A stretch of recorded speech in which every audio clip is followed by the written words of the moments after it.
মাত্র ২৫ বছর বয়সী মেধাবী শিক্ষার্থী আকসা আহমেদ নিঝুম জীবনের নতুন অধ্যায় শুরু করেছিলেন স্বামী তৌকিরকে সঙ্গে নিয়ে।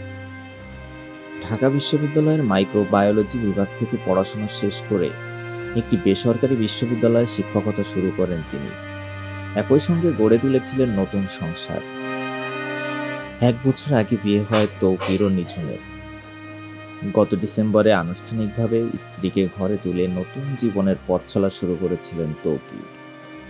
পরিবার ও বন্ধুদের কাছে তারা ছিলেন স্বপ্ন জুটি। সামনে ছিল উজ্জ্বল ভবিষ্যৎ, একসঙ্গে এগিয়ে যাওয়ার অঙ্গীকার। কিন্তু সবকিছু থেমে যায় এক মর্মান্তিক দুর্ঘটনায়। গত সপ্তাহের বিমান দুর্ঘটনায় প্রাণ হারান তৌকির। খবর পেয়ে নিঝুম ও তার পরিবার হাসপাতালে গিয়ে দেখতে পান নিথর দেহ পড়ে আছে তার স্বামীর। সেই মুহূর্ত থেকে পুরোপুরি ভেঙে পড়েন নিঝুম।